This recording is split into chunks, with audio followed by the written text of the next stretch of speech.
What's up, guys? So today we're talking about the advantages and disadvantages of including single reps in your training program. So let's get right into it. The advantages, first, it's going to allow you to have practice with heavy loads. So if you're doing singles at 90% or even 95%, this is a good way to practice the specific skill of lifting heavy weights.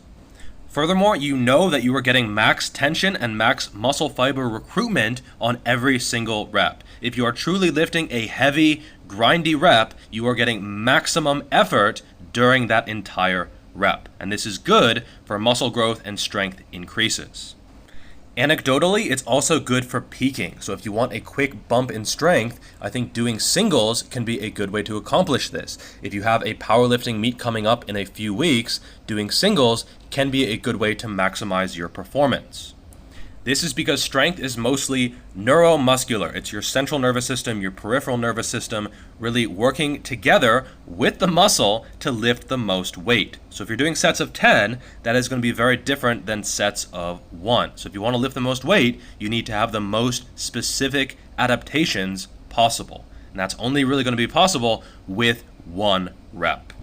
It's also a good way to test your strength. So on the sumo deadlift, if I pull something for a set of 10 and then I plug it into a rep max calculator, what it spits out is not the reality. I've done 180 kilos for a set of 10, which would predict like 240 kilos for a max, but my max is far below that.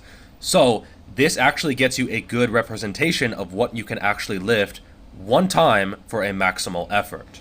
However, there are a lot of disadvantages. First, it's hard to get in enough volume, and volume is going to be important for muscular gains. And muscular gains are important for strength gains. There's a very direct correlation between strength and size for most people.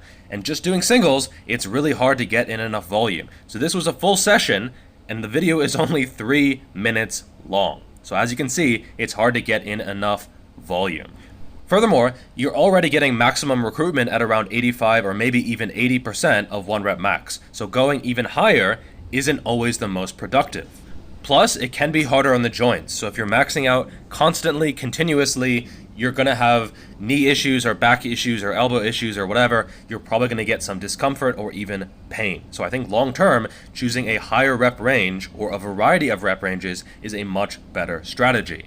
And if you look at most weightlifters, most powerlifters, they do reps most of the year. They build their strength with sets of 5, sets of 8, maybe even 10 or 15 reps on accessories because that is what builds your strength. And then they test it a few times per year when they are peaking. But most of the time, they don't do single reps because that is not going to be the most efficient way to build your strength. It is more of a test of strength rather than improving your strength.